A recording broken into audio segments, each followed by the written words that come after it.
And then can this be edited? Even though, I mean, I'm kind of ruining it. You'd have to put it on editing software. Does anyone? It's not that difficult. Yeah. Cool. Because I'm like, it ain't me. Just one more thing I gotta learn.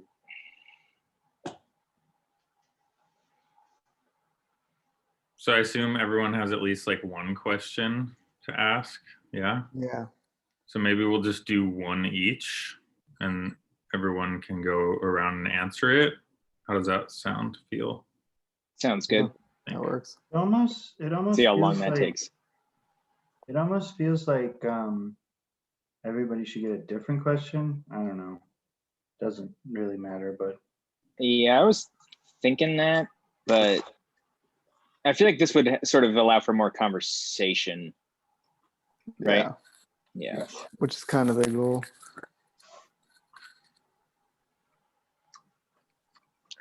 Really an idea for like question asking in order, or should we just popcorn or?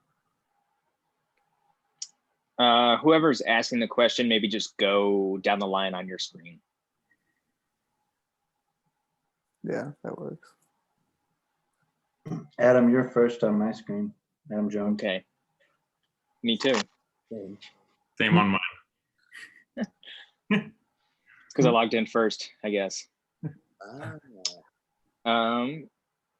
So I can go first if no one cares. We're only going to do one. I had a question that's essentially a two-parter, so we can just sort of I can ask that as one question.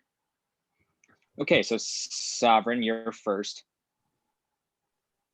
Okay. Are you ready? Sure.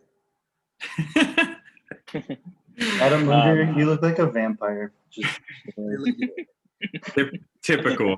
Yeah. Okay, Sovereign. With regards to our social, environmental, and spiritual crises, what are you willing to give up in your life to see real progress?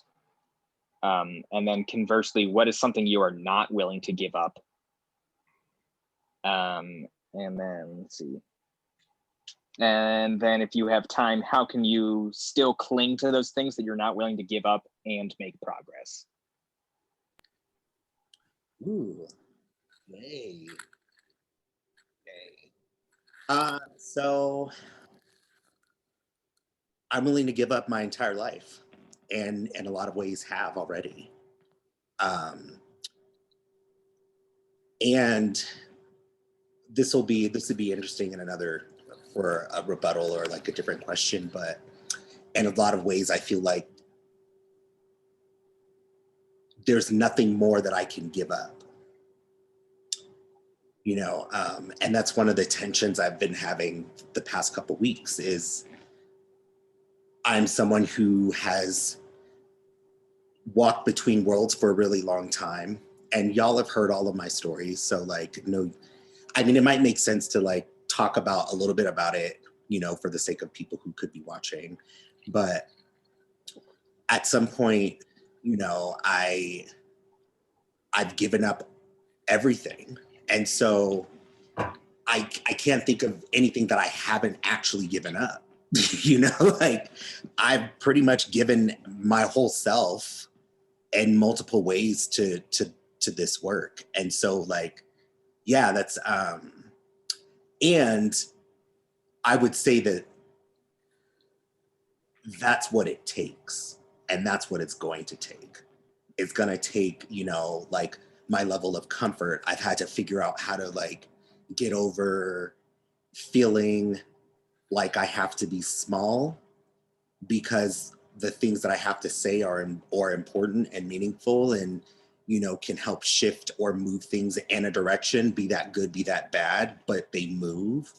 And, you know, it takes a lot of courage, and it takes a lot of vulnerability to be able to like sit in front of people and like tell the truth or name something. So was that helpful? Is there anything You know, because I would like, if we're at least with this question, and then you particularly, like, I would, you know, I would appreciate like dialogue or like rebuttal, just because. Yeah, I mean, I'm thinking you already live in collective housing. You don't have a car. You grow food at that house.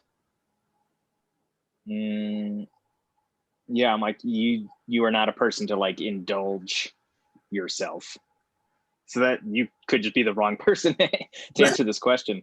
Well, I was gonna say that. I was like, I feel like that was meant for other people, but, and I appreciate the question, because I do think there are people who are in bodies like mine who there are things that they could leverage or, you know, relinquish in order to, you know, attain these goals that are needed for this planet. So that's real.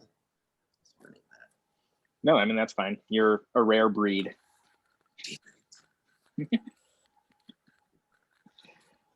Yeah, that's fine. I don't have any follow-ups. You got it. Was there other questions to that? That was pretty much it. Let's see. Spiritually, socially, environmentally. Do you have even like one guilty pleasure? I mean, you pretty much said you're willing to give it up. So, but whatever it is, if you just want to name something. You know what? Like, I'll be honest, it would be really, I would do it, but I would be pissed. Like technology in a sense, because it's a way for me to like know what's happening in the world. And it's a like TV or like Netflix specifically, it would be real hard. It would be real hard. I think someone would really have to sit me down and be like, listen, for the state of the world, you need to stop consuming this thing. I would be so upset, because then I'm like, oh, so now I have to read. So like, I know that, yeah. So technology in a particular way would be really hard for me, and I would do it. Nice, thank you. All right, Adam Linder, you're on the spot. Will you ask me the questions again? Sure, for sure. With regards to our social, environmental, and spiritual crises, what is something you're willing to give up in your life to see real progress on any of those fronts? And then conversely, what is something you are not willing to give up?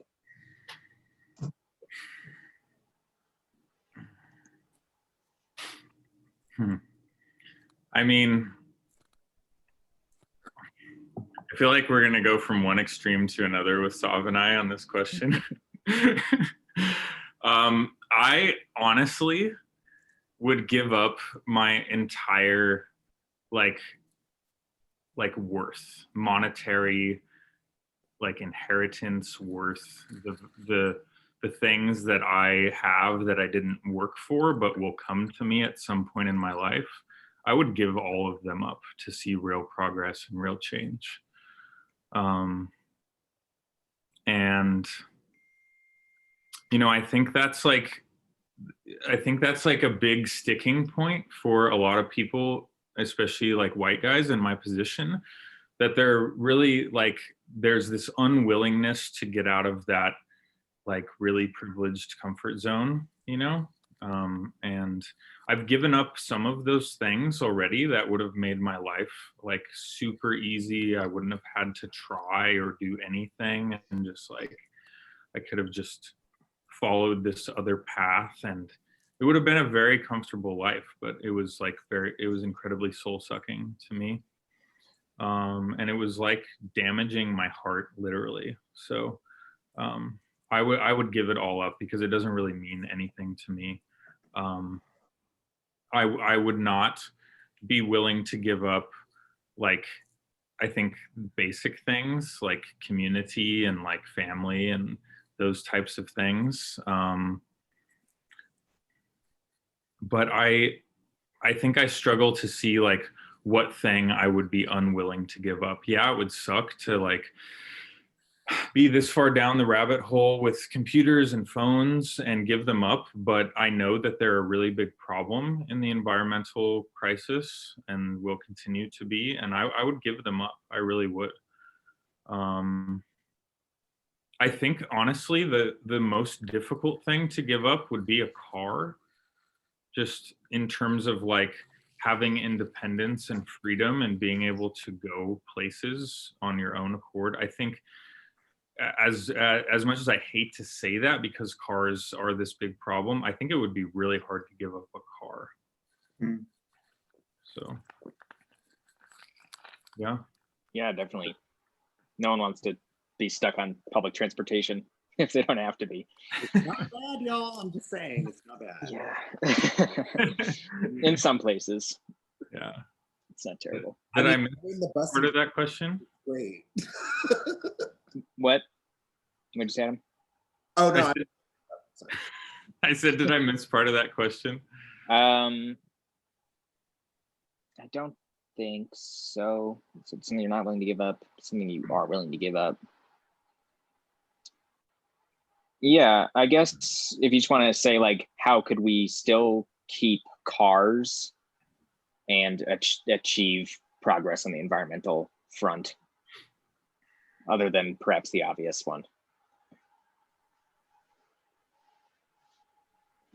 Yeah, so I was talking with my friend that Sovereign knows. His name is Ahmad, and he's an engineer.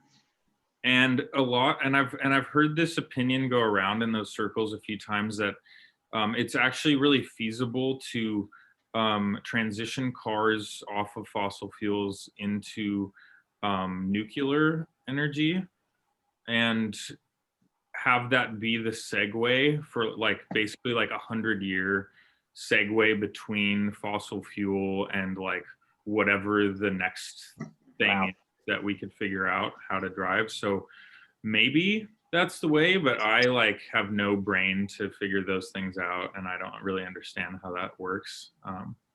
Your engine would be a nuclear reactor, probably. But They do it with submarines, I don't know, not cars. he explained it to me one time where like it didn't take like a ton of the nuclear energy to power something like a car, and they could contain it so it would be safe. But yeah, it would certainly make me uneasy driving 90 in a metal vehicle and then be smashed into something would it just like erupt. I don't know, but Maybe it would be even safer then. but I wonder what a Yeah. car like that would sound like. Like, what does that sound like when you start it up, or does Yeah, the right. engine just always run because it's a reactor and you can't like Right, shut yeah. down a reactor? Because you shut down a reactor, it's like meltdown.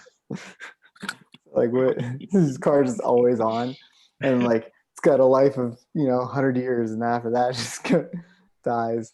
I mean, zero emissions. What's the problem, right? Right? Yeah. It would just be so weird. Just Yeah. walk out of your car, leave it running. So either that, or we all take a bunch of plant medicine, and we figure out the secret to 0-point technology and just unlock the ether that is right next to us and all around us. That's the dream. Nice. Or discover the spice Or the spice. to allow us interdimensional travel. Yeah. Yeah. Nice. Thank you. Mhm. Alrighty, Connor. Alrighty. Yeah, I guess say it again. Okay. I'll just give you the abridged version. What's Yeah. something you are willing to give up for societal progress or environmental progress? And then what's something you would find difficult to give up? Yeah. What's coming up for me is it's an interesting question, I think, because for me, I'm comfortable giving up a lot of the creature comforts that most people have, especially in America. And as you all know, right now, I don't have running water, and that wasn't necessarily like a choice to save the planet, but it is a reality. And I am, becoming a lot more conscious about water usage. but I think it's kind of funny because I am really comfortable like giving up all of the creature comfort things, but giving those things up serves me in a sense. So yeah, there's a part of me that's like, okay, this is an environmentally conscious way of life, but also for me, it brings me closer to the land. It brings me closer to alignment within myself. So in a certain sense, like my choice to give those things up is kind of selfish in a way. So yeah, it's a really interesting question. And I think about like a lot of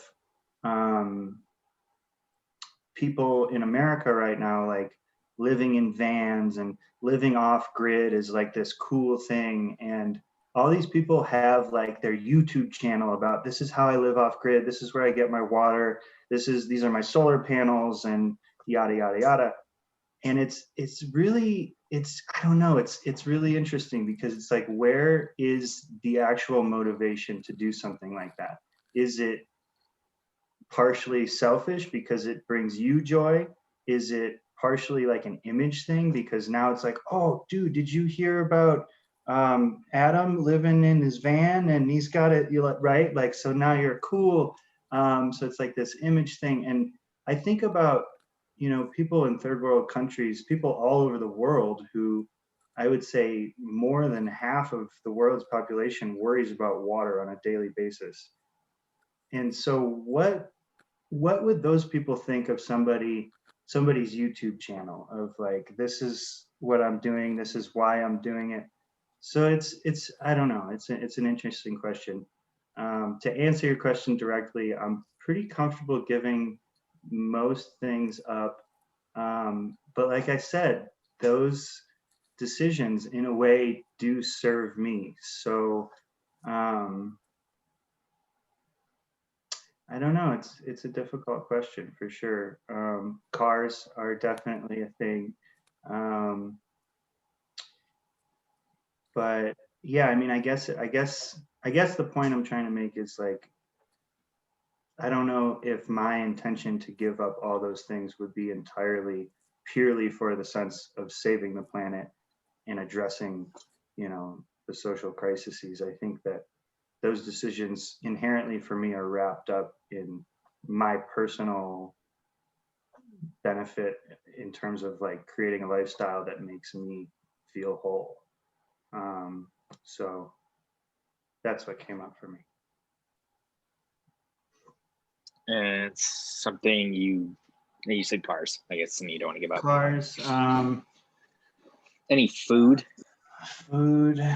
Yeah, definitely like food. I like to eat meat. I could give it up. But I haven't. And that's another interesting part of the question. It's like, what are the things that you are willing to give up? Yeah, there's a lot of them.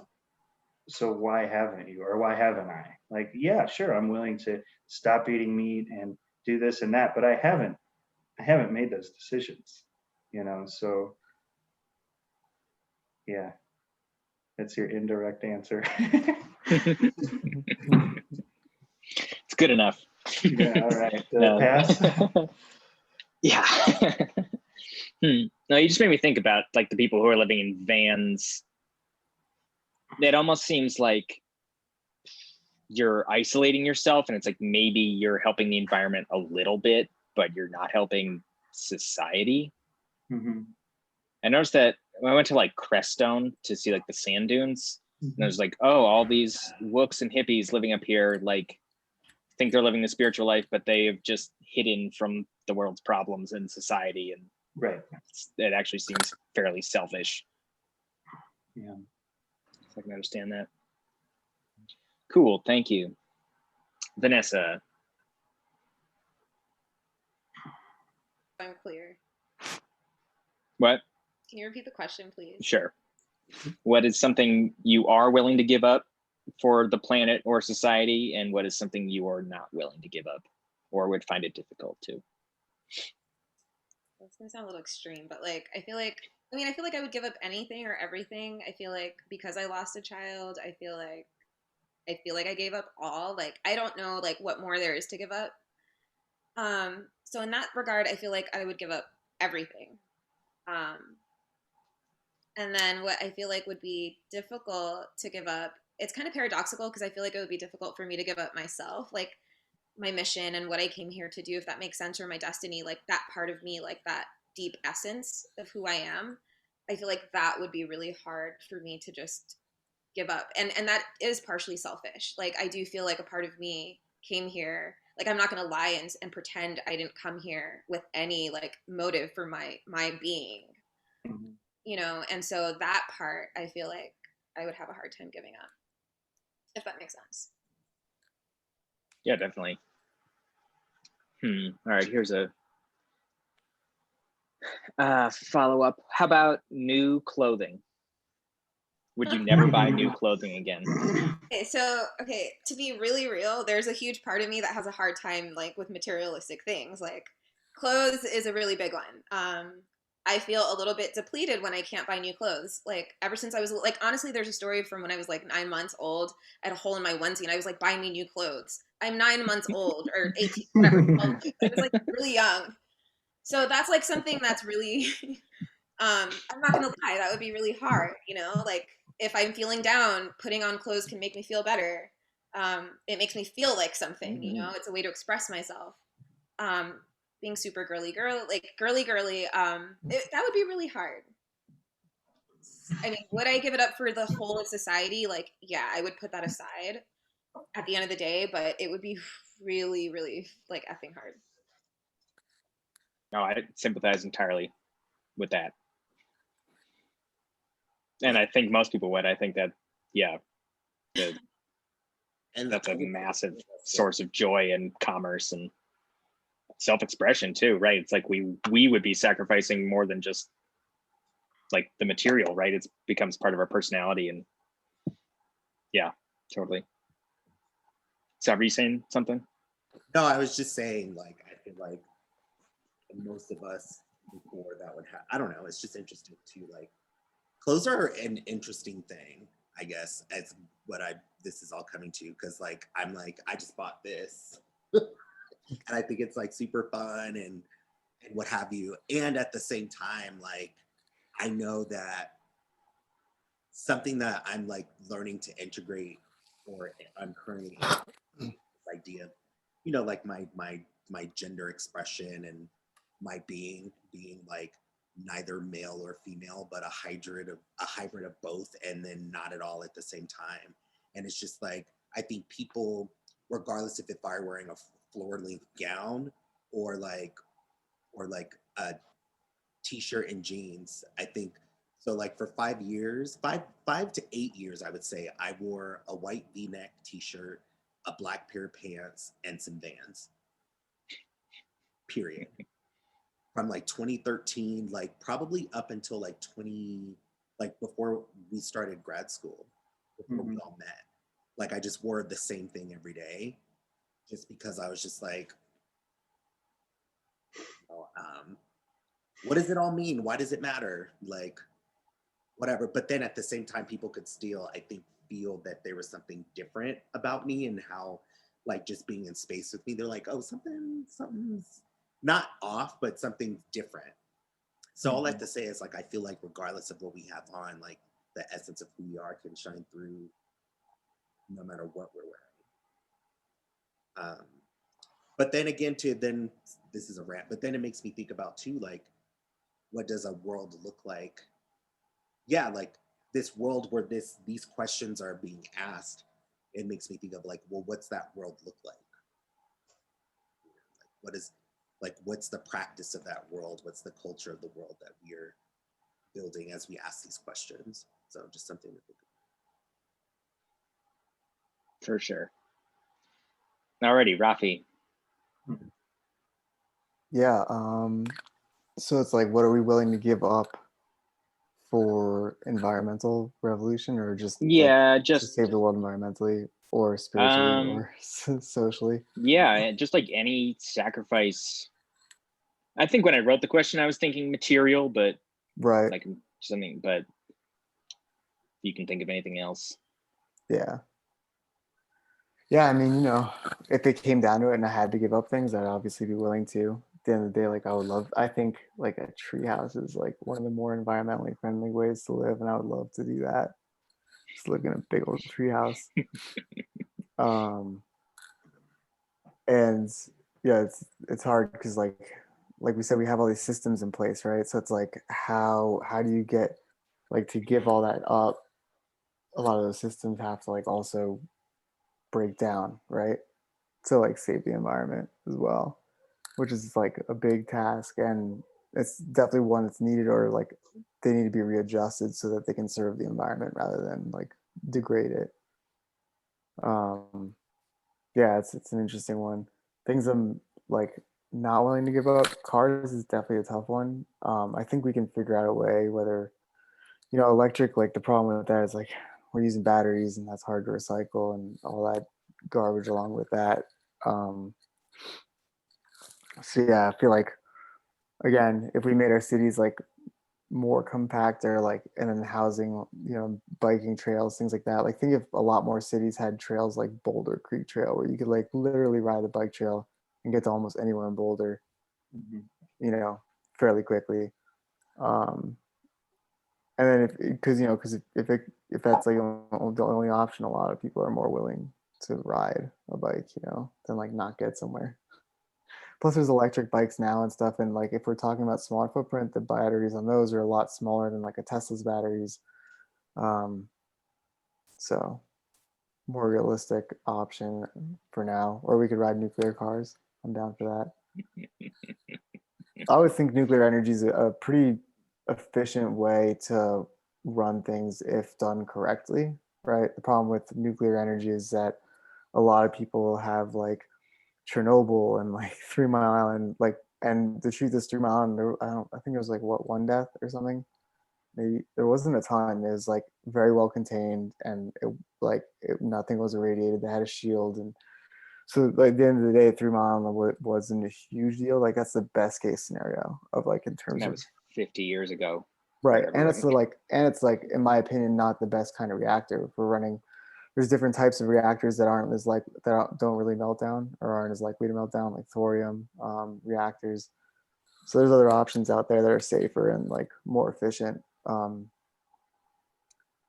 yeah, like France runs 80% nuclear energy, I think, 80% of their energy, and they haven't had any issues.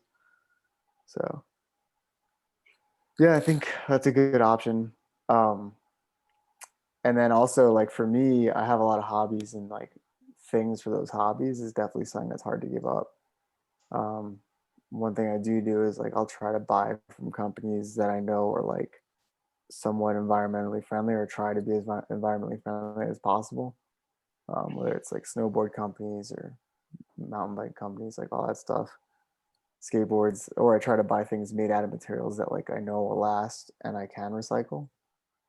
Um, so yeah, that's kind of like the way that I like combat buying those new things, I guess. Um, Yeah, I agree. There seem to be a lot of solutions that are trying to meet us halfway right now, where it's like, I mean, even something like Beyond Meat, right? They're like, here, try this. It's right. like work your way into a substitute to wean you off this. And hunting's always an option for people who like really want their meat. Hunting is not environmentally like detrimental, especially when it's well regulated. And if you look at currently the way it runs, like when we're talking about environmental restoration, et cetera, like I think 70% of the funding of that, maybe a little bit less, but 70, like close to that, comes from hunting licenses that people buy. So it's like a big support for environmental restoration, things like that. And also there's not enough people hunting. Like there's certain animal populations that keep growing and need to stay in check, especially when we're with people and etc. But yeah, like if you kill one elk, it's like 300 pounds of meat. You're good for like most of the year. You probably won't need to get anything else. So it's like way more sustainable than like buying a bunch of steaks and stuff. So yeah, I mean, I think there's always like other options, Um, Yeah.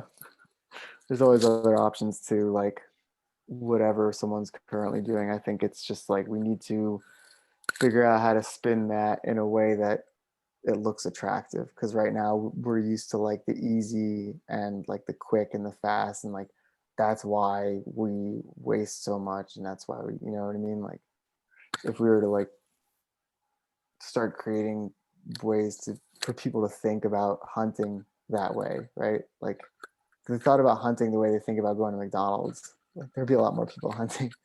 You know what I mean? Um, I just think there's ways, yeah, we got to figure out those ways to like change that paradigm in people's minds that like the slow and fast is what's kind of like killing the environment and us, you know, like it's not just affecting the environment, it affects people. That's what capitalism pushes. And it really just like a lot of people and places and things suffer because of it.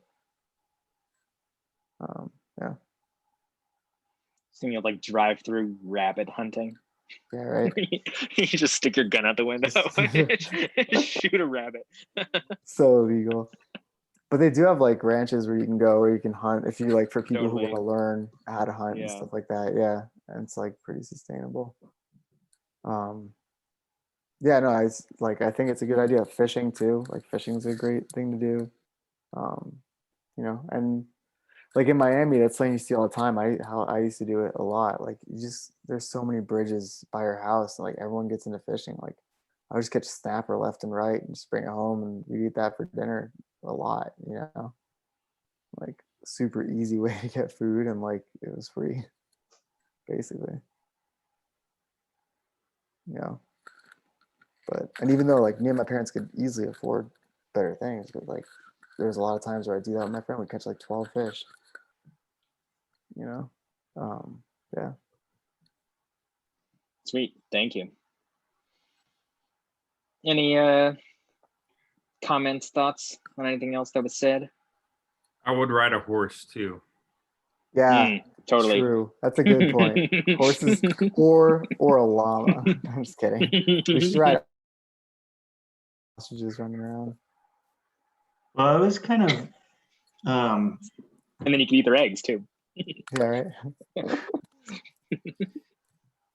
I was kind of thinking about it too, and I mean, the reason that I'm here in this conversation, what brought me here is my willingness to give up living a more simple life to try to address these things. Like I'm willing to take on somewhat more of like a corporate job or whatever, working from within the system to try to change the system. It's not something that I would give up, but it's something I'm willing to do that I otherwise would be unwilling to do.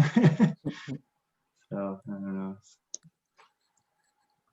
Would you wear a tie to save the world? Right, exactly. And I would, yeah. But Not I mean, imagine. otherwise, I don't know. No, Cannot imagine you wearing a tie. I'd love to do that though. no, it's just a tie, just with that though, like that outfit Yeah, with a tie. yeah. Hey guys, you wanted the tie? This makes me think too. So I'm going to take this to the bottom of the ocean. The power of creating social construction of our reality, meaning like the powers we are able to wield because of the bodies that we're in. You know, the power we're able to wield because of how attractive we look. The power that we're willing to have because at some point, some colonizer decided that they were going to make a whole bunch of money and then exploited a whole bunch of Black people. And now they're wealthy, you know, cut to like hundreds of years later. And it's like we may be like 4 or 5 generations removed, but at the same time, our grandparents and our parents have stacks of money, you know, and that attributes to the exploitation of like indigenous folks and stuff. Like, are we willing to undo that or reconstruct ways of being and beings in such a way where, you know, Adam Linder no longer has power because he's pretty and has a beard and is tall. You know, Adam Jones, you no longer have power because you have access to books and intelligence and these particular things that you wield. You know, Connor, you no longer have your powers. Vanessa, you no longer have your powers. Like Sav, like I no longer have these powers anymore because none of that matters. Are we willing to like start from scratch? You know, and so like I want to bring us there because I felt like I couldn't go through this round of questions without, I was waiting to see if someone would bring it up. But that is something that's really, we have to name that. Social construction gives people power.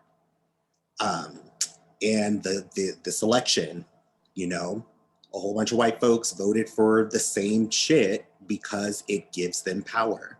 Like, let's talk about it, you know, and are we willing to do that? And I'm saying that to y'all because like that is something that's going to be needed. Like everybody needs to start going having conversations with their families.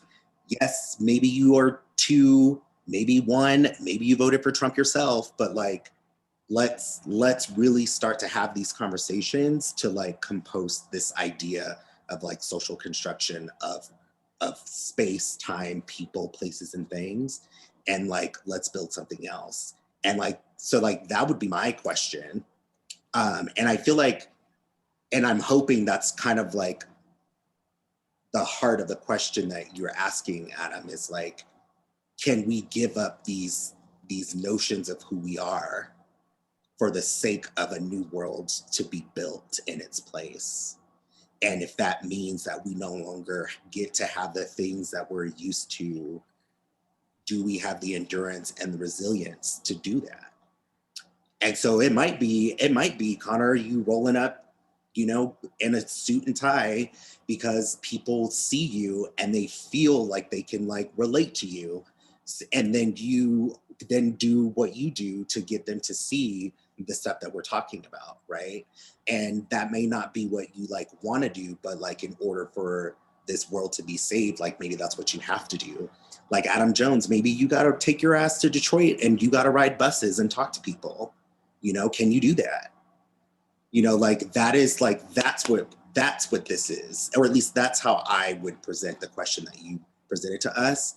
It's like, and for me, like, would I be willing to go to the same place, like to Detroit with you and have these conversations with people, speaking the way that I do, dressed in the way that I'm dressed, and hope that they hear something from what I'm saying, you know, and risking that and being made fun of, or like whatever the things, you know, going to like straight, like would I be willing to go into like barbershops? Like that to me is legit hell. Like, could I go to like a Black barbershop and then try and talk to people about the stuff that we're talking about? I'd rather jump off a building, but I would do it. People would look at me hella crazy, you know, like I might end up having to fight a couple people, but like, you know, like, I think that's, I don't know, just after this round, I'm like, okay, let me like think about it a little more and go into it. So I just wanted to just say that. And also like, that's where I'm coming from here on out. Like, I don't have time to play. Like I didn't have time to play before, but after this election, especially, I have no patience and no time. And I'm just like looking at all of you in the eyes, like we will have some even harder conversations in the future. And I just hope that we're all ready for that. And I'm willing to be hated too. That's the other thing. I'm like, you could hate me, but like, know that I love you is for the evolution of all of us. Like, I'm not here to wield power. I don't need it. I'm good. Like, I got it, you know, but I want to be able to give it. And this process will make us more powerful. You know, you will be able to go to any room, any space, and like stand in your truth and get people to do the same. Cool. I've spoken. So that took 50 minutes, 45 minutes. How do we want to proceed the rest of our time? Let's do more questions. I mean, that's Sure. Personally. When do people have to go? How about let's I just kept this for 90 minutes. Yeah, that's a good. Yeah, 8:30. 8:30. Yeah, that's good with me. We could do at least one more question. Do we want to roll a Sav's question? I mean, Sav, was that a question? right? No, it was Rhetorical. Oh, okay. Rhetorical question. I was like, I thought we were supposed to roll with that. we absolutely Yeah, we could if that wants to be your question. I mean, whoever's next gets to decide. Who's next? I had a really like. Sav's next on my screen. I don't know. What, Rafi? Oh no, Sav's next on your screen then, Sav. yeah, like again, yeah, just like I said, I'm willing to let go of what I know to be fundamentally true in place of new truths that don't center myself, that don't actually give me power, you know, and like we can have the conversation around like as things change and like what it means to be Black and like all that stuff.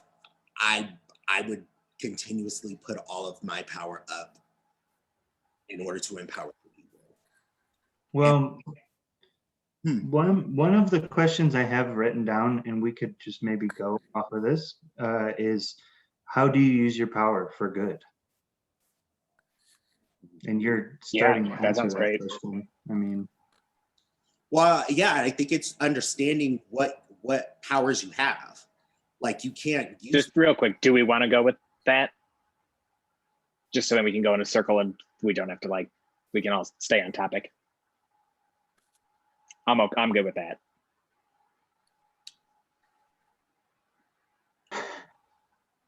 Sure. I'm like, that's a whole different question, and I have a whole different response to Sav's question. But sure, let's go with it. Whatever. Or yeah, or both, whatever. No, They're kind of related. question.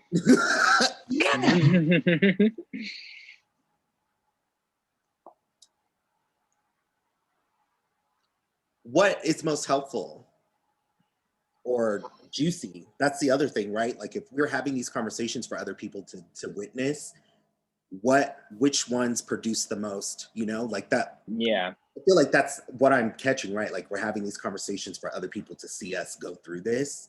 Mm-hmm. We're modeling what this work looks like, right? So I personally, I'll just say like whatever question is the most uncomfortable that gets you to stretch yourself the most is the question that you should answer. For you, whichever question. Sure. You know? I guess I'm just wondering who, just for the sake of organization, who is asking the question now? I think it's Sav, right? Is on your screen, Yeah, Adam. That's Sav's next. all. Okay. Yeah. I wasn't sure if that was agreed to. That's totally fine.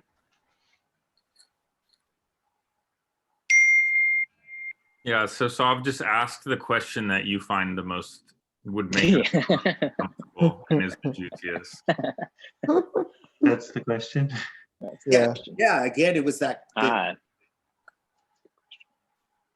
Not me? What? I'm sorry. No. No, What's go your? ahead, go ahead. Yeah. Go.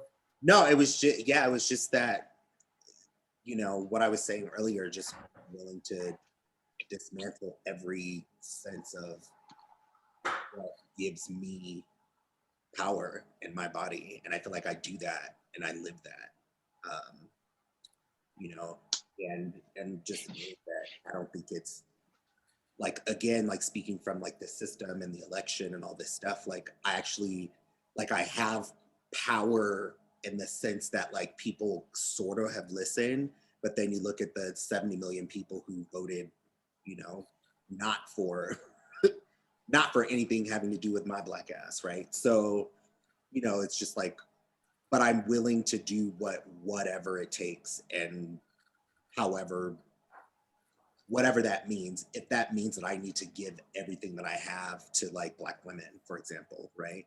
If I need to just transfer my money, my resources, my knowledge, like take it, you know, like y'all, like they have been doing this in ways that I'm a baby compared to like just that power source. So like take it all. I'm a humble servant of Black women. I give my time, my energy, and my money faithfully, you know, and I don't need, you know, just that. I don't need power like that, especially not scarcity-based power. It's late. It's like 2002. You know, I don't need it. I don't need to feel powerful in any way, shape, or form. Like, I know who I am. So the next person for me, so is that what you're saying? Who the next Who are you asking your question to? I'm asking it to Adam Linder. So ask it to me one more time. And the question is, yeah. Well, I feel like I already know the answer, but would you be willing to, boo, are you willing to give up them looks, that height, that beard, them eyes, that power, that money, that whiteness for a better world? And talk about it. Of course. Yeah, I don't even like whiteness personally. I mean, who does? Like personally, whiteness has always made me really uncomfortable. My dad was raised Mormon and half of his family is Mormon. And my dad is a Trump voter and also lived in Monterey, California, which is right next to Pebble Beach. And there's like all of these really, really rich white people that hang out there. And so I've like been exposed to these circles that we're talking about right now, like in depth. Like I've been there and had all of them talking to me about things that at the time I didn't know how to talk about, like have these conversations with them in constructive ways. So I would just say nothing, you know, or just kind of like nod my head. But there's something just about it that always unnerved me and made me feel like it wasn't right. And I didn't really know what it was, but I just seemed to gravitate towards things that were not white for a lot of my life. And I really don't find, like, I know that in this body I have power to walk into a space and not be prejudged or discriminated against.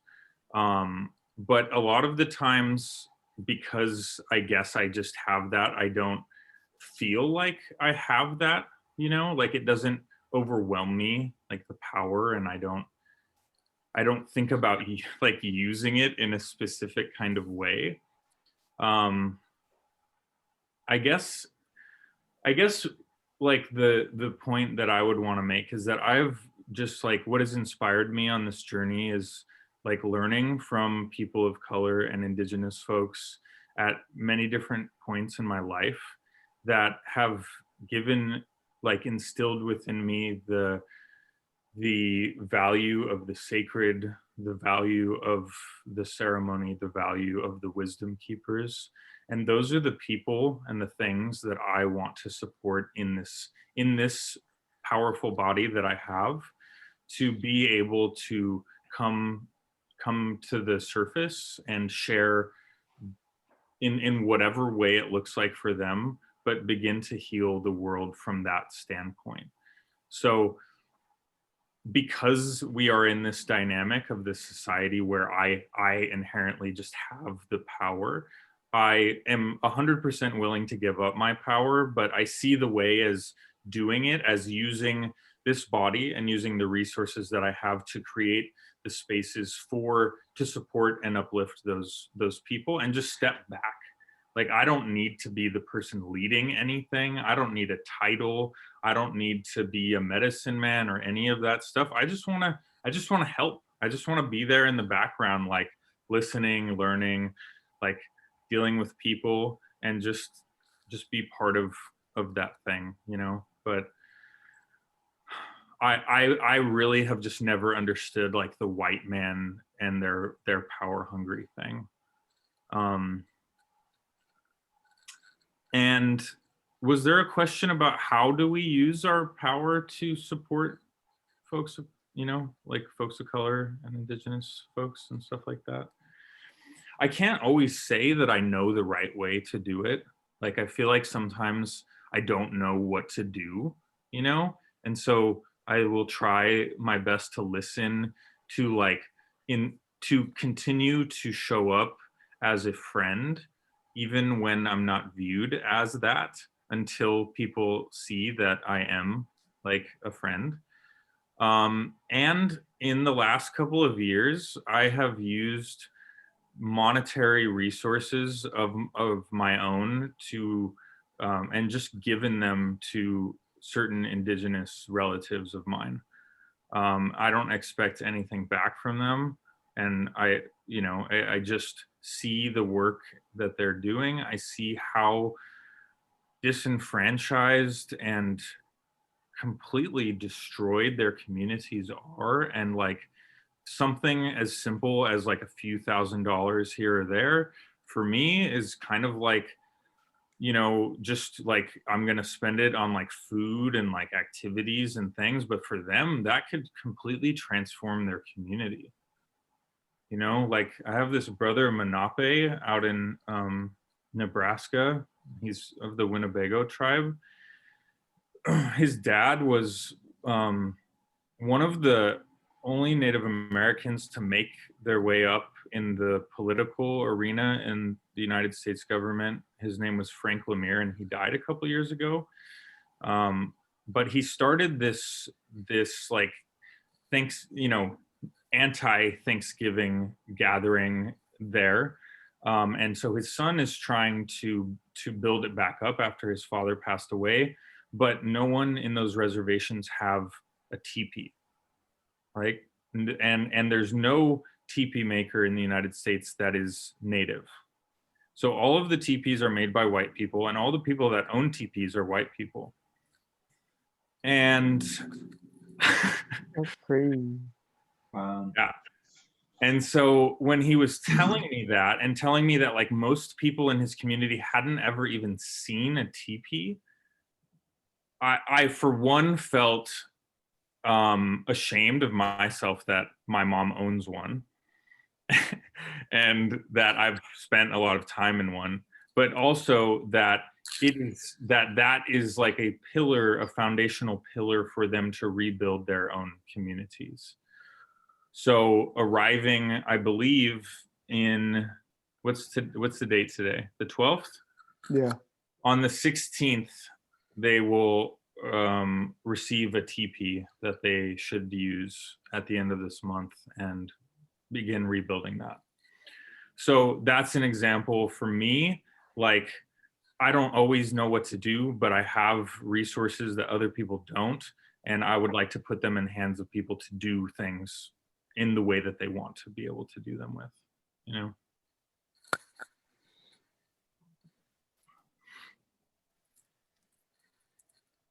Do you feel complete with your, no, just, do you feel complete with I your, feel like I answered that, but I'm ready for the follow-up question from you. oh, no, I mean, I feel like, well, I know you and we talk, so like, I know you're fine, but I think it's important, and the reason why I asked you is because I think it's important that, again, if we're doing this for the sake of other people to be seeing it, it's important that they see us doing this and engaging in this way and hearing questions that may be like, I know a whole bunch of white people who would just gasp at the fact that I even came at you like that, and like immediately shut down and like wouldn't want to answer it. But like you taking the question and being like, word, yeah, like, and talk your way through it and answer the questions, people can benefit from that, as through all of us as we answer these questions, being able to answer hard questions, and having other people see it is important. Yeah. And I just want to say a side note, there are some times when my desire to help, I don't know if it's actually constructive, but like, for example, my dad has this business partner who, after the last election, was just harping on me about Trump winning and like sending me text messages all the time. It was super fucking annoying. So I'm a little petty sometimes, and I couldn't help myself but reach out to him after this last election and just start asking him some questions. I wasn't being super inflammatory, but I was like asking kind of some of these questions and bringing up issues of power and privilege with him, and they were super Trump responses, like I couldn't really get anywhere. And I don't know if that's helpful or not to do, but I felt like I just needed to like jab at that a little bit. And I don't know if that's constructive or destructive, but sometimes I do that too.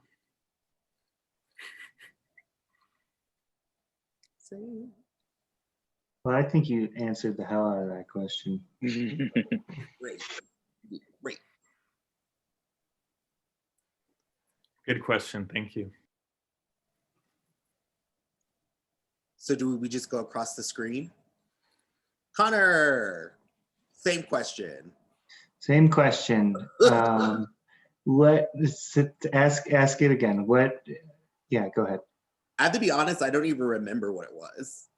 I do remember that the way that you phrased this, and I wanted to congratulate you also, Adam, because you did answer the hell out of that question. And when Sovereign asked it, I was having a hard time listening to you at first, Adam, because I was like, oh, fuck, I don't know how to answer that question. I honestly was, and I was like caught up in like, it was in my head, like, what am I going to say to that? So yeah, good work. But it seems like the phrasing of the question was something around like, I mean, we're talking about power, right? Obviously. I think it was like, are you willing to give up your power in that body in the way that you look, and like how, how are you willing to do that, and like what ways have you tried to do that? Roughly, I think. Yeah. Yes. Yeah.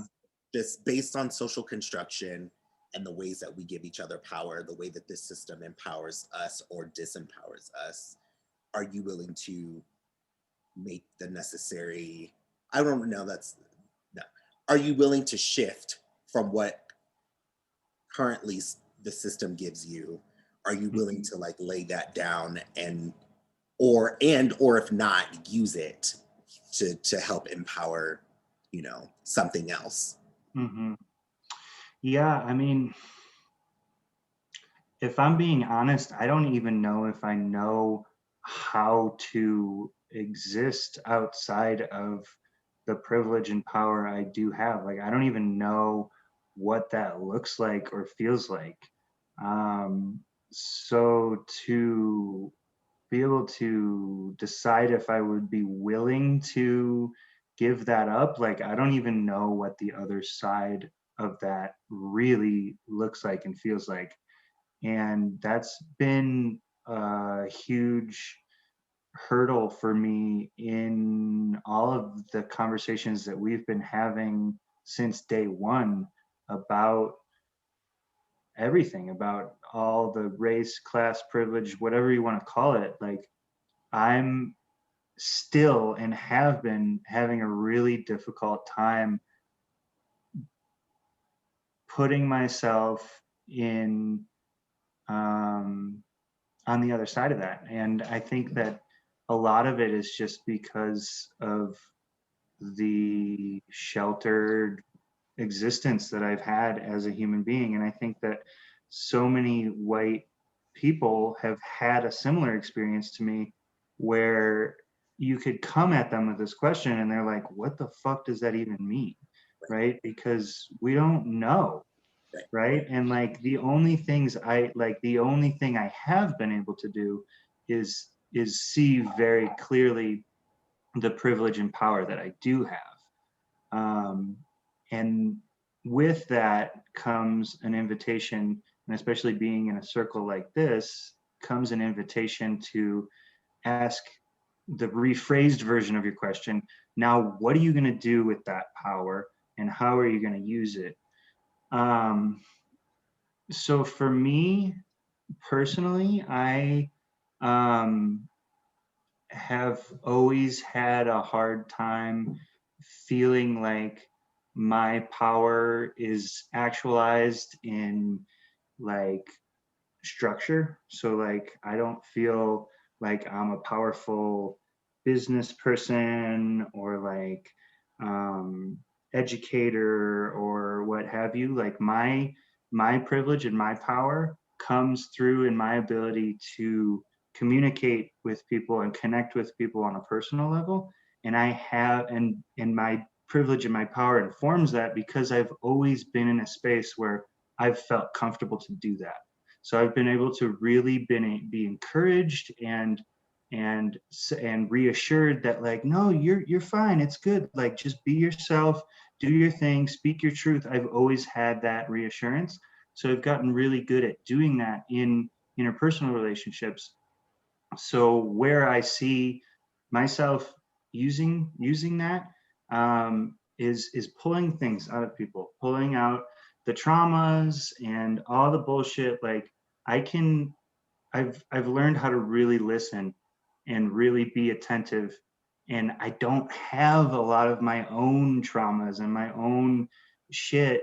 So I can take other people's stuff and really kind of work with them in those interpersonal relationships and just hear them and witness that. And I think I've seen it really help people. And I've come to realize, and I didn't always realize that that was because of my privilege that I was able to do that. So, yeah, that's. I mean, I just want to say too, like you're someone I I've been going through some stuff, but like all this to say, coming on the other side has given, and then in this conversation, in this moment, I see you being someone that at least the template of you, there is a freedom that you have that I long for. Yeah. To be able to move about the world and my own projection of you, right? Like I could be totally off and like acknowledge that, but like there's a freedom to you that you get to move in a way that I feel like I'm like, dang, I wish I could move like that.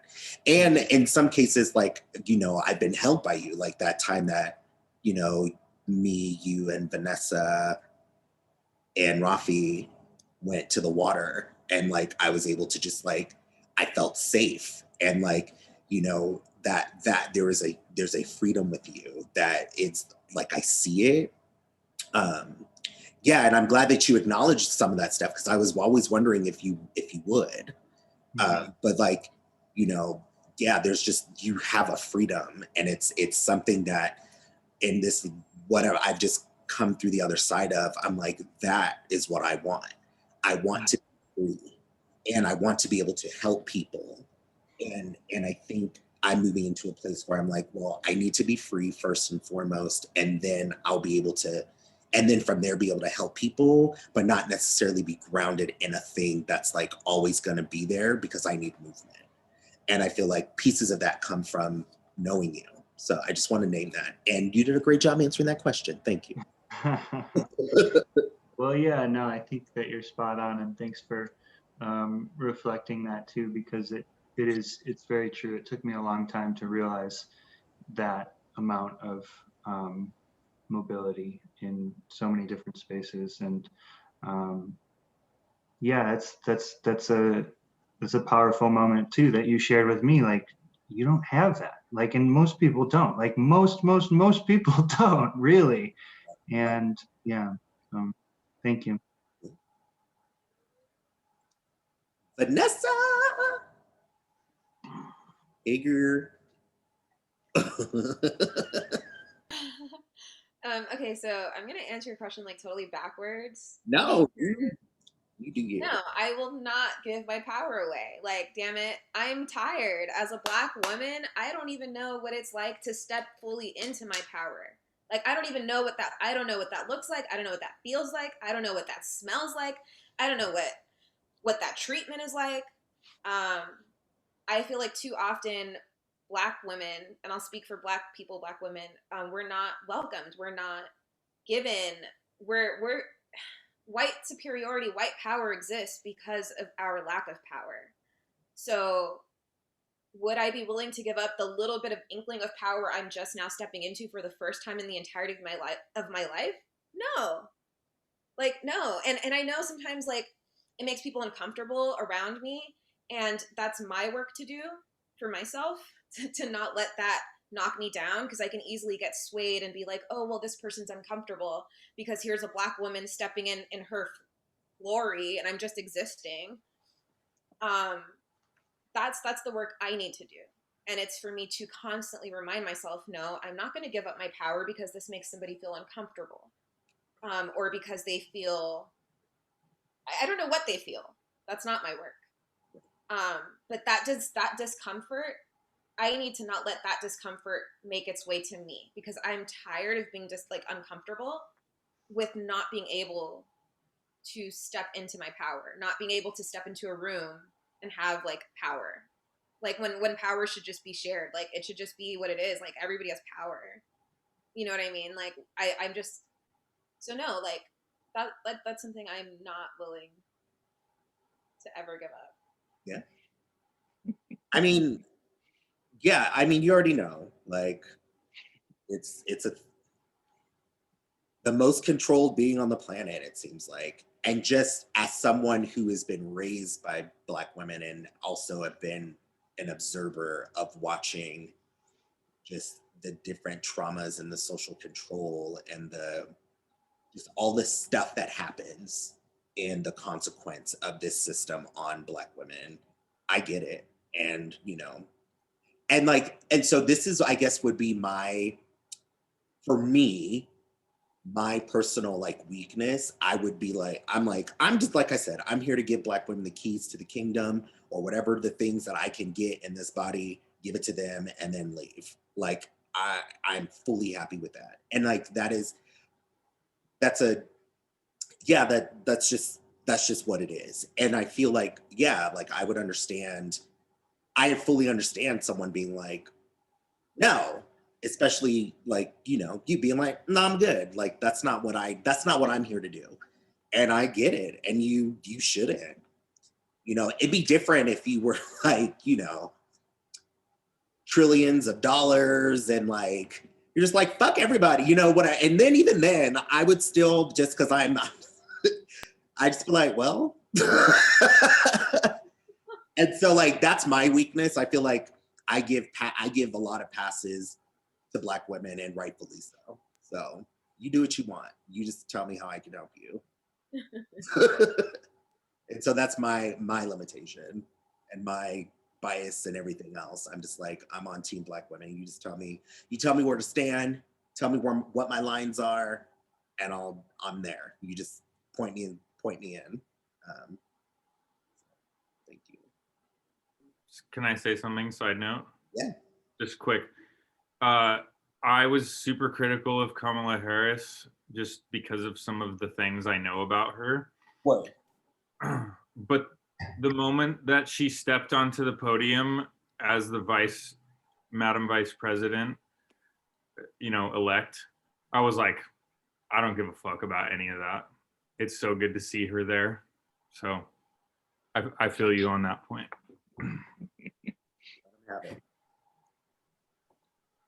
Even if you want to kill me, I'm like, I'm fine with it. Just like, I'll go to my next assignment faster. Rafi, same question. Yeah. So let's see. Yeah, I'd be willing to give up all my power. My whiteness, my like physical power that I can exert if I have to. Be more than happy to give that to people. I mean, I think that like it's like I wish I could give it to other people, because like Adam was saying, like I growing up and like traveling so young and just constantly being around people that aren't white, like I've never like enjoyed it, the whiteness, and like living coming from Miami Beach, where it's like a lot of rich white people, and in the Jewish community where it's a lot of Republicans. It's like, yeah, it drives me nuts. And like I don't know, I just never like, I can't stand it. And those are the people that I spend the least time with, because like it drives me nuts. Um, and like what I've been doing, I guess, to fix it, like I've just been trying to, especially after these elections, just trying to communicate. And I was talking with Sav earlier or the other day about this, but like, I have certain friends, brothers from my fraternity, whatever, who like voted for Trump, and they're starting to post things that are like pretty questionable in their ethics. And like, yeah, I have to like sit there and be like, all right, fuck, like I'm gonna have to like talk to this idiot, you know? Um, I don't know if it's gonna do anything, but like the hope is that if I keep prying and figure out their angle, maybe I can figure out a counter angle to like approach them and be like, hey, well, what about this? Something that they can't refute, like something that they love that like doesn't fit within the paradigm that they're like naming things basically. And I've done that a lot, like for my father, for instance, like, and he's not like, a lot of his reasons are fiscal, things like that, but like that helps him like overshadow the bigger picture that like his policies oppress certain people, et cetera, et cetera. And like, having a son that's been through bullying and stuff like that, he has that like understanding of what that can look like. And so I have to like voice it to like, this is what I've experienced. Imagine that a million times worse for other people and all the time, every day for all their entire lives, not for a period. Like, and then like shaping that this is such and like allows him to bring empathy in quicker and can like, and also just realizations like, oh yeah, you're right about that. But like, how can I do that for people I'm not as close to? Because I know his angles. I know what can switch him for things. My friends, my brothers, my fraternity, like things like that, I don't know as well, but like, gotta try. And then like, what can I use my powers for good? I mean, I already like, I'll stand up for people, I'll always put myself on the line or like in front of harm's way before letting someone else get hurt because that's just who I am. And I don't mind punching someone in the face and they're an asshole. Um, but like, yeah, I mean, for me, then that's like a lot of the power I can exude right now. Money's not as much as a possibility. Like I can donate small amounts, which I try to do here and there. When I come into more money, then like those possibilities definitely become a lot wider. And I look forward to that because it gives me the opportunity to like plan things out um, into like a concrete way of like where to put my money where it's going to help most people and things like that. Um, and yeah, like, I was saying to Sav, when they opened Shelterwood or whenever, but like, what would it look like also to give real self-defense class, not like bullshit Krav Maga, but like actually teach people of color, anyone who wants to know, but like teach them how to fight, like legitimately how to fight.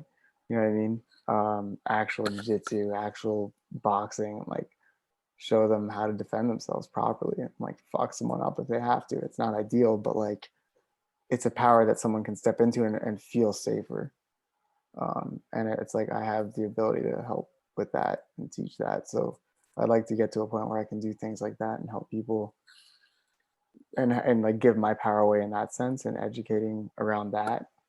Um, I think that's the one thing I can give right now. And then obviously when I step into an executive role or something like that, I want to call bullshit when I see it because I can't stand when people like, for instance, like if I'm working in a company and we're not reaching out to the community that we're in and we're like in a like a mostly Black community or whatever, like I'm gonna say some shit, be like, why the fuck aren't you hiring people here? Like, even if that means me getting in trouble, right? Like that's like that needs to be done.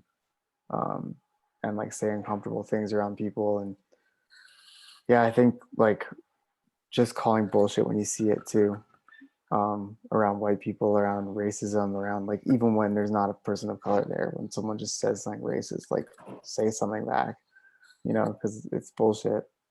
Um, and that's a lot of like what I think has to happen. But yeah, it's difficult because like how do I give away my whiteness, right? Like that's an idea that so many people are willing to uphold in our country, like more than half apparently, or close to half of our country wants to uphold this idea of whiteness. And it's like how do you like personally just give your whiteness away, like your personal, without like the collective, right? Because that's going to take a lot longer. And that's like that's a hard question. That's like a very complicated thing.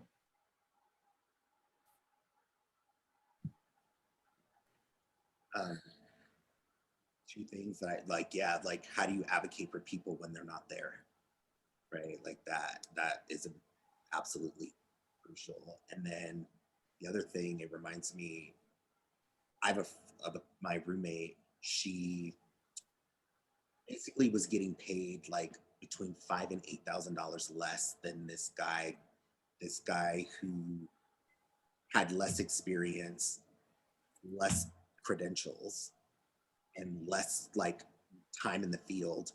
Out the gate, came to the org and made like between $5,000 and $8,000 more than her, and she's like holding it down, right? So then she follows the money, and then it turns out that like everyone in her position that is a person of color is making significantly less money than their white counterparts. She then brings it up to the organization. Mind you, this is like literally like last week. They refuse to acknowledge that they did anything wrong, but they paid her. So it was like really interesting because they're acknowledging, right? They're like, we fucked up. We've been doing this. We've been upholding the system, and this is the wildlife defenders. Just so you know, Jesus Christ. they did it, and then just but refused.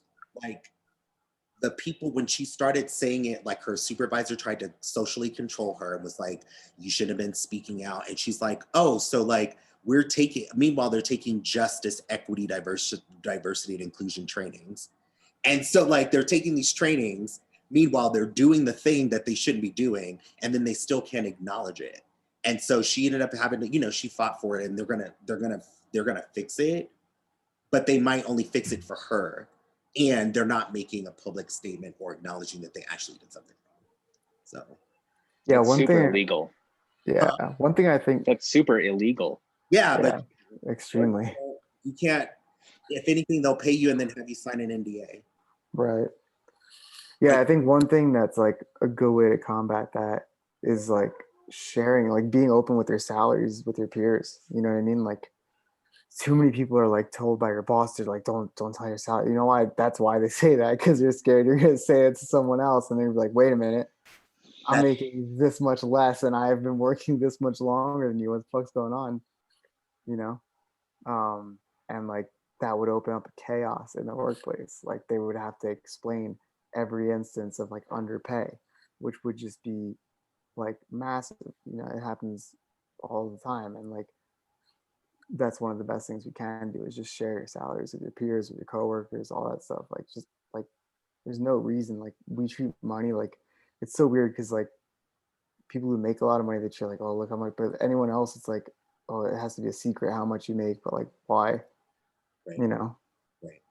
Like what's the right? We have this weird agreement around money that we don't talk about it, but it's like it runs everything. We should talk about it like a lot. How much people have, what they use it for, how much people make, etc. Like I think that would open up the books on a lot of different things. Adam Jones. All right, I'll keep this simple. You do that. Okay. I guess I was just thinking, but I think someone sort of said it. What does it look like to not live life as a white person? And to me, that just means that the majority of culture doesn't accept you, right? Which is, as Rafi was saying with bullying, like that's a pretty common experience. And then I think it gradually takes, I think this is true for anything, right? You have to go through like the 5 stages of grief to accept something new that confounds your ability to, or your previous understanding of the truth.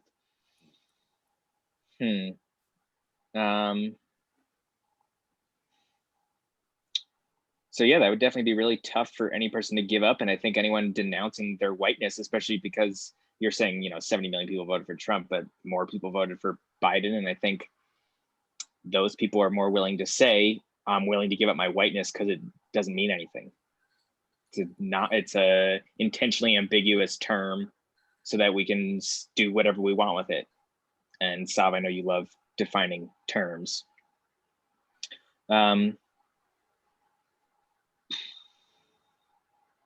So that would be tough. You would have to say, what exactly are you giving up because I'm white? And then if every white person gives that up, then it becomes extra meaningless. So I think that's an impossible question. So then the real question is, Connor's question is, what will you do with it? And I would say that my family has always encouraged like the pay it forward attitude with kindness. And I know I'm really fortunate to have an elder liberal Jewish relative in my grandmother, but she is like the most pro social justice, gung ho, anti-Trump figure in my family, and it's just like wonderful to have that. So I would really just take cues from her. As someone who is a first generation American, right? Like she still has that total attitude. Her dad was born in Belarus and kicked out of the country by, the Tsar and his armies, and had to come here. So that's something that's just really always been alive in my family. I've often thought one of the major things that keeps me culturally accepted is just simply my last name, that it hides my Jewishness. I mean, Sophie's last name is Glickman. Like there's no getting around that. But so I can disguise myself as that. And if that meant like changing my name to something that's obviously Jewish, I would be interested to see that experience and see how other people react to me. And then Sovereign, we've also always talked about this. You asked me what I'm most afraid of with losing power, and it would be losing my intellectual power, and that my words and thoughts are meaningless in a new paradigm. And I would like to have nothing to do with that paradigm. But presently, it's like I'm not listened to now either by the mainstream. My ideas are neither hated nor accepted, which is a weird position to be in.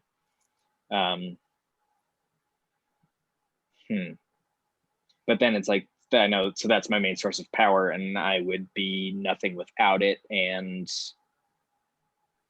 it's like if I start experiencing cognitive decline in my older years, I would probably just ask for assisted suicide. So that would probably be what would happen. Because then I would really have, nothing. That's not like my parents are millionaires, like we're comfortable, but I'm not that. Like, I mean, my dad's a WASP, but he's not like a New England WASP where, central Pennsylvania and fucking descendants of coal miners or whatever. Like, yeah, I would be open, and I have been, and that's, it's like I spent a good deal of my inheritance on going to grad school to learn more, to deconstruct whatever I thought I knew. And I would be really interested to be in a position where, again, and I continue to be, where I know nothing. I'm attached to what my brain can do for me, but I understand like the power of being intellectually humble. Yeah, I mean, for instance, like being in Janine's class was super challenging, but super rewarding. That's just something that I've always understood. You're making me think. It's like, okay, do you denounce your whiteness, and then people just like paint blackface on themselves as a sign of solidarity? No. Yeah, it's like, yeah, no, that doesn't work. Announce it, and then you just stop letting shit happen to Black people. You're right, for sure. And you start Make your white friends really uncomfortable around you, Mm-hmm. so they don't want to hang out with you. But then that just further alienates people and creates a problem of its own, right? Yeah. That's only half the problem. No, I was saying, like, as like white people, we could annoy our Sure. white friends so much, Yeah, or exactly. make them uncomfortable so much, so that they just don't want to even hang out with us. I But mean, yeah, that Adam's right. That definitely happens. And for sure. I think, let's see. I have a theory. We can get into this next. Whatever. I'll get into it next time. It is not like alienating your family members, is that not whiteness? Maybe. Like Adam, for indigenous tribes, what does that look like? How do you alienate your family members? It's not a concept, really, right? Like,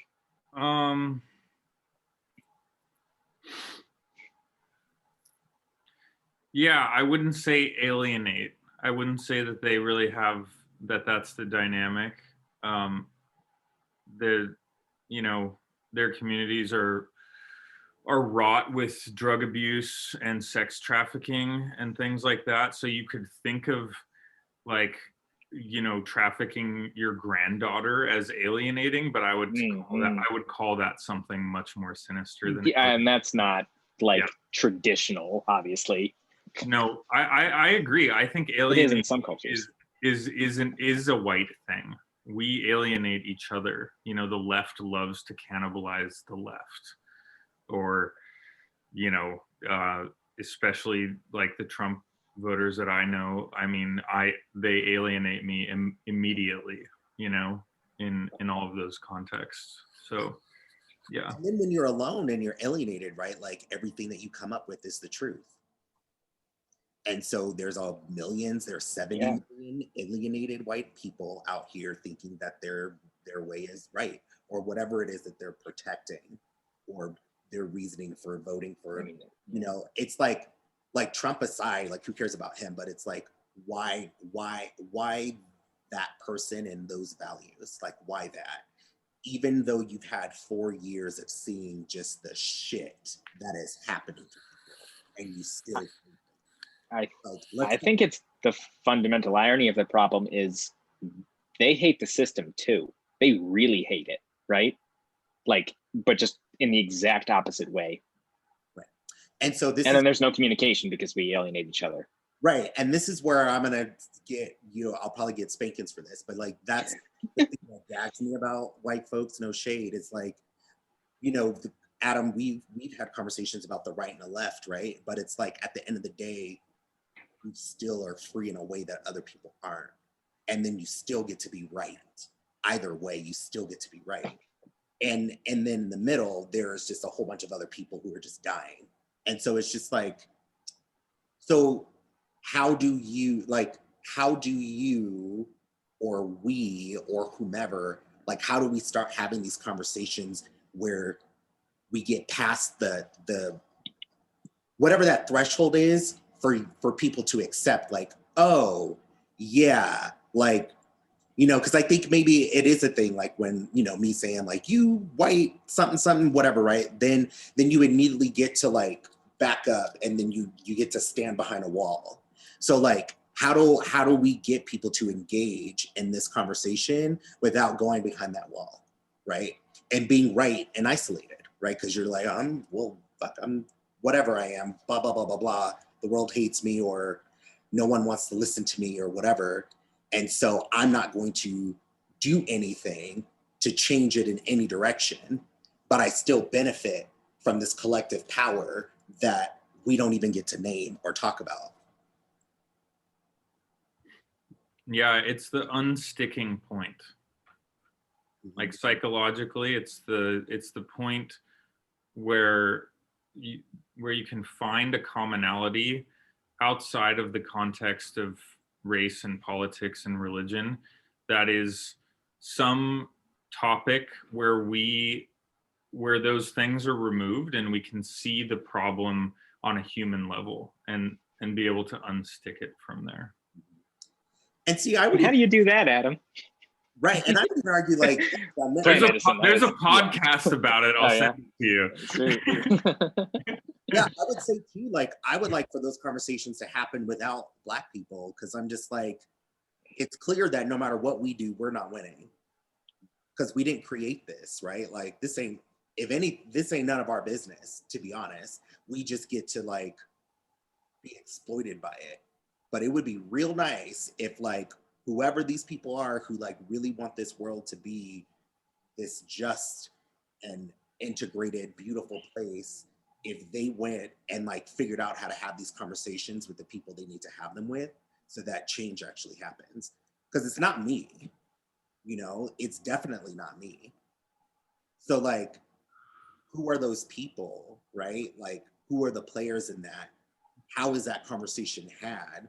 Like, or maybe that's like realizing that that's also none of my business because I didn't create it, but like, but still asking the question of like, I can give you a set of questions to ask yourselves, like, not us, but like whomever those people are, right? Like, how do you get in the context like of right and left, like how do you get those people to have these conversations and move through whatever that stuff is? Like, I would love to be a fly on that wall.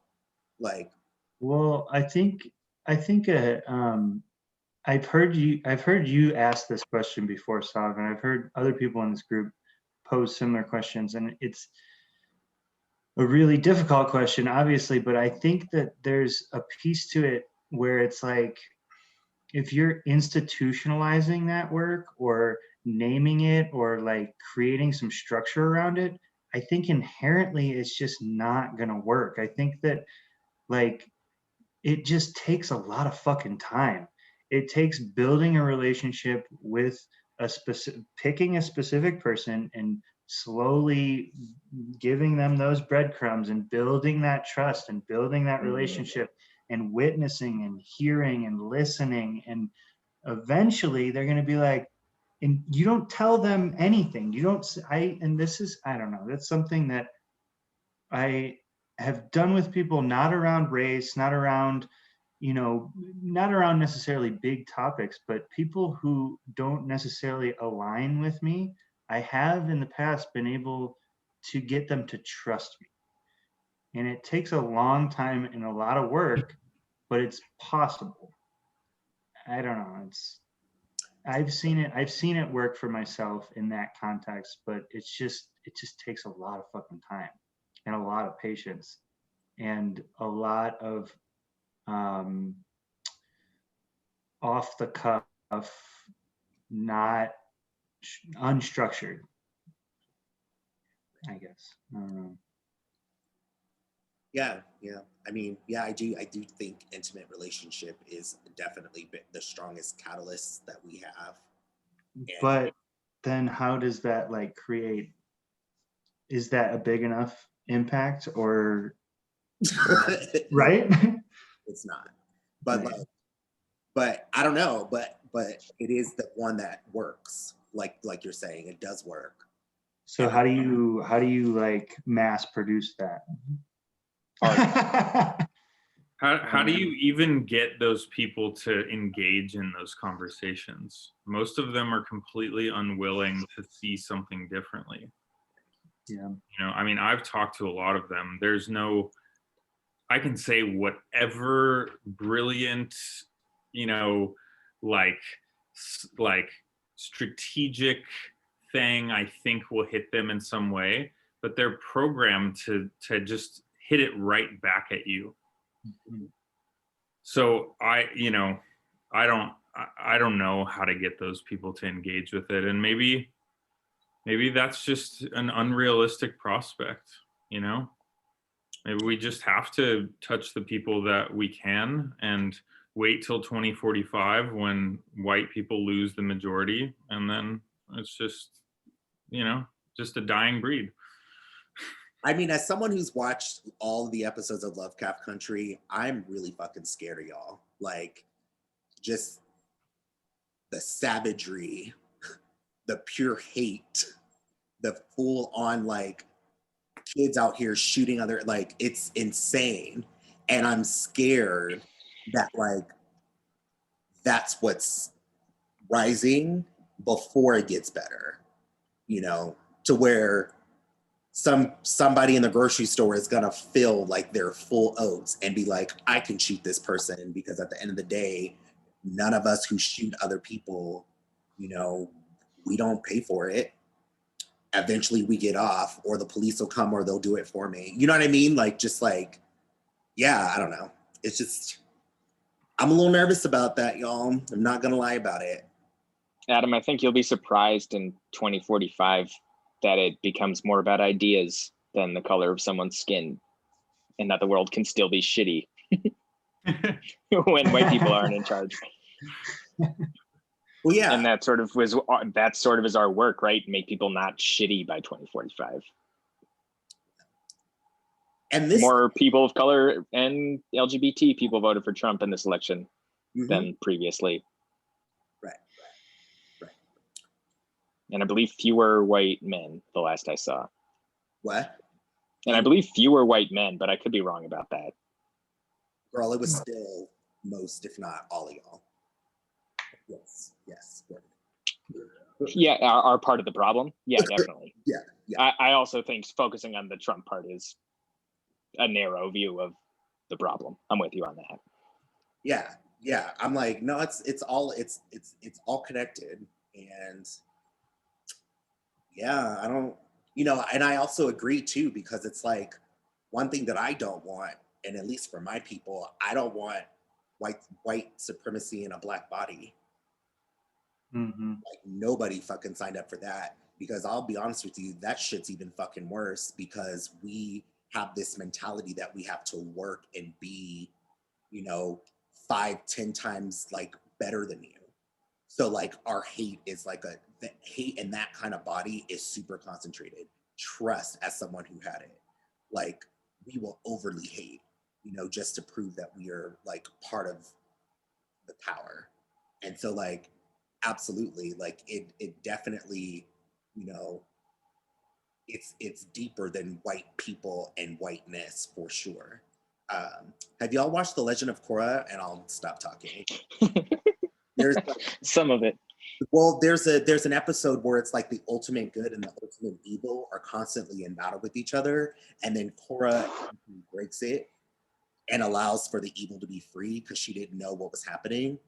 And so and that's how I think of this, honestly. Like I see beyond white, I see beyond like physical, I see the energy. And the energy is evil as fuck. And I don't care whose body it's in, it needs to be neutralized. And I don't care like how that gets done, it just needs to get done. And this is not to like, I just want to make sure that we're clear. Like this is not to blame or whatever to like white people or make you feel bad for being white. Like it's beyond that. It's just collectively people in white bodies benefit from this evil ass power, and it needs to go. And something needs to replace it to where we all can, I don't even know if like it's even possible, but somebody has to try something. Right? No, maybe? I'm looking at y'all. I'll second that, yeah. I'm like 57 and I just want to be on a beach in a Speedo, rolling in the fucking sand. Like I need a break. Where are these babies at? We need to be teaching these babies this stuff, and so they can take over, and we all can just go be free. We can all be backpacking and I don't know, going to space or whatever it is we want to do.